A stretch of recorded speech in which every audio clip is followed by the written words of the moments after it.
Hello friends, welcome back to yet another video on Fourier transforms. In this particular video, we shall be talking about a very important and an applicative theorem called Parseval's theorem, which is also called as energy theorem. Now the reason why it's called energy theorem, we shall understand it once the statement is written. So let's begin with the statement, which reads the following.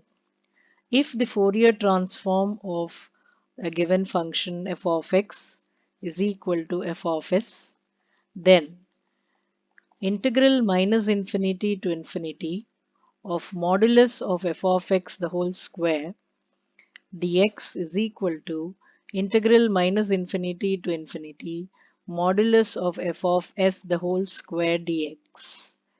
Now that's the statement of Parseval's theorem. As we can see, when we are considering modulus on both sides, we are only considering the magnitude of the function. So the first point that we understand is we are taking up only the magnitude of either the function or its Fourier transform on both sides. Then this, in case we let us try to elaborate on this particular mathematical equation, this means that the integral of the square of, in fact the square of the magnitude of the function, I will ignore the word magnitude as it is already understood. The integral of the square of the function f of x is the same as the integral of the square of, again, the magnitude of its transform, square of its Fourier transform. So we are talking about whether it's a function or its transform, both are equal, meaning in the physical wise it becomes the energy of f of x. Physically we can state that the energy of f of x is the same as the energy of its transform, that is f of s, and hence the name energy theorem. A very applicative theorem once again. Let us see now how to proceed with in proving this particular result. So let's begin with the proof. There are various different versions of the proof. I present one to you here. To begin with, we, as of now, till now, we have been starting with the definition of Fourier transform everywhere. But here we shall first begin with the convolution theorem. So by the convolution theorem, which we proved in our previous video, we have learnt that the Fourier transform of the convolution is equal to the product of the respective Fourier transforms. You definitely agree with this. Fourier transform of S into G of S. Now Fourier transform of the convolution is equal to f of s into g of s is what we know. Or else we can rewrite this as f of x star g of x is nothing but the Fourier inverse. Applying the inverse on both sides, we can collect it as Fourier inverse of f of s into g of s. We can rewrite this result in this manner. So we started with the convolution theorem. We applied the inverse and on to the right side, because the left side becomes I, and f of x star g of x therefore is equal to this.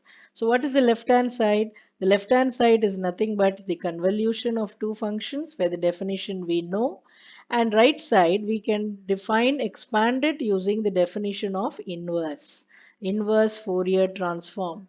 If you recall, we have defined in our first video what is the inverse Fourier transform of f of s. We wrote it as 1 by root 2 pi integral minus to plus infinity f of s e to the power minus isx, and you have integrated it with respect to s. Making use of the definition of inverse on the right side and the definition of convolution on the left side, this becomes 1 by root 2 pi integral minus to plus infinity f of t g of x minus t dt, and let us use the right hand side definition of inverse. It's 1 by root 2 pi integral minus to plus infinity. Instead of f of s, we have f of s into g of s. The kernel, we know it is e power minus isx, and the integration is done with respect to s. So we have used here the definitions of convolution, using definitions of convolution on the left side and the definition of inverse Fourier transform on the right side. So we have used these definitions, expanded it, and now we find that certain cancellations are possible in terms. So I cancel out 1 by root 2 pi. Now I make a substitution here. I put x equal to 0 on both sides to bring this down to. Now the equation becomes minus infinity to infinity f of t g of minus t dt by putting x equal to 0 on both sides, and then I write it as minus infinity to infinity f of s into g of s. E power 0 is 1 because x is taken to be 0. Integration is done with respect to s. So this is the first substitution that you will have to remember. The second substitution that I need to make here is I take g of t to be equal to f of minus t bar, that is the conjugate of f of minus t, so that g of minus t, which I require in the left hand side of this first equation, I call this 1, this becomes f of t the whole bar. I call this expression as 2 because I need to use it in 1. And also if I define what is g of s, g of s we know it is to be the Fourier transform of g of t, because t is a dummy variable. But what is g of t from here? G of t is nothing but f of minus t the whole bar, using our assumption. Using our step 2, we have rewritten as f of minus t. But what is Fourier of f of minus t bar? It is nothing but f of s bar. If you recall the property 5, which is the conjugate symmetry property, where we proved from there we got the answer as Fourier transform of f of minus t minus x, we wrote there, bar is equal to f of s bar. So using that property, we get g of s to be equal to f of s bar. I call this 3. Now I substitute both 2 and 3. I use both 2 and 3 back in 1. So that means where all I am writing g of minus t as f of minus t bar. That is, I am writing it in this place. G of minus t is f of minus t bar and f of t bar, and g of s is nothing but f of s bar. So I am using 2 here and I am using 3 here. Now you see what happens when I do that. In left hand side 1 becomes, left hand side of 1 will become minus infinity to infinity. It becomes f of t into f of t bar, because I've used the 2 there, into dt is equal to integral minus infinity to infinity f of s into f of s bar, because I've used 3 there, ds. And I'm sure you know that a term multiplied by its conjugate will be the magnitude square. So the left hand side is mod f of t square dt and the right side will be mod f of s square ds.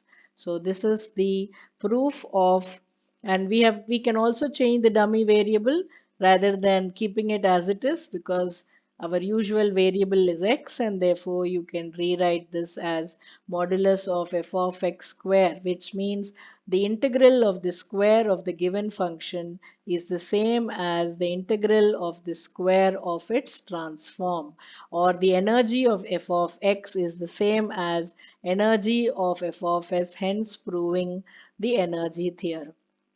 A very important theorem it is, and a very applicative one. We will definitely see its applications in problems and you will understand its importance. So keeping this in mind, I repeat the procedure of solving it, of proving the result. We have said that the energy theorem or the Parseval's theorem proves that the energy of f of x is the same as the energy of f of s. So we started the proof by considering the statement of the convolution theorem, applying the inverse to both sides. We have we written the convolution of two function is equal to the inverse of the Fourier inverse transform of f of s into g of s. Then we applied the definitions of convolution on the left side and inverse Fourier transform on the right side. We have made two main substitutions which you need to remember. We have put x equal to 0 first to simplify it, and then used g of t substitution as f of minus t, applied the result of the conjugate symmetry property, thereby proving the result of the Parseval's theorem. So we keep this statement in mind for further application in our future videos. Thank you for watching. Take care.